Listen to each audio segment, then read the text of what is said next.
Les instabilités de Rayleigh-Plateau sont des phénomènes étonnants que l'on peut observer quotidiennement. Lorsque l'on fait couler un fin filet d'eau du robinet, étonnamment, après quelques centimètres, il devient irrégulier et finit par se transformer en goutte.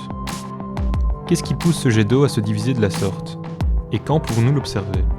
Ce comportement particulier est en fait dû à l'instabilité de Rayleigh-Plateau, du nom des physiciens anglais et belges qui observèrent et démontrèrent ce phénomène pour la première fois en 1873.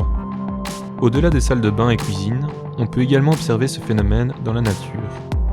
Un des exemples les plus frappants est celui de la toile d'araignée. Lorsque la rosée ou la pluie se dépose sur cette dernière, au lieu de former des filets d'eau continus le long du réseau de la toile, l'eau va, au contraire, se poser en un ensemble de gouttes côte à côte. Pour pouvoir comprendre ce phénomène, il convient de parler tout d'abord de tension de surface et de la pression de la place. Prenons le cas où de l'air est en contact avec de l'eau. Leurs frontières forment une interface. Les molécules d'eau ont tendance à s'attirer entre voisines. À l'interface par contre, les molécules d'eau ont aussi pour voisins des molécules d'air qui les attirent bien moins. Pour combler ce manque, les liaisons entre molécules d'eau voisines seront donc plus fortes à l'interface qu'à l'intérieur du liquide. Il en résulte une tension appelée tension de surface.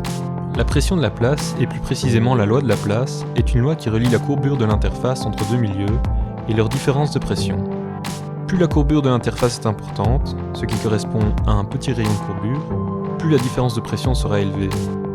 Et inversement, une surface légèrement courbée, donc avec un grand rayon de courbure, entraînera une plus faible différence de pression à l'interface.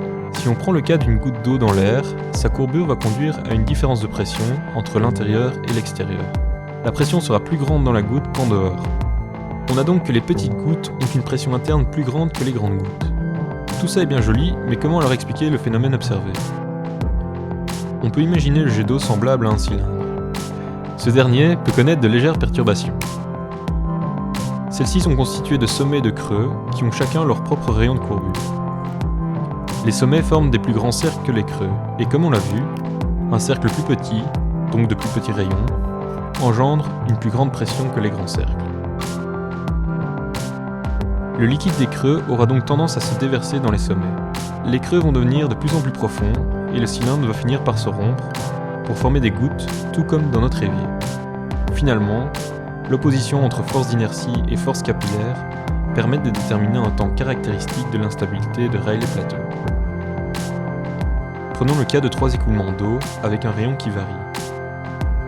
Cette formule nous montre que plus le rayon est grand, plus l'instabilité mettra du temps à se former. En regardant ces 3 écoulements, on voit que pour le petit rayon, l'instabilité est immédiate alors que pour les autres, il faut un certain temps. Si l'on prend de l'eau salée, on augmente la densité.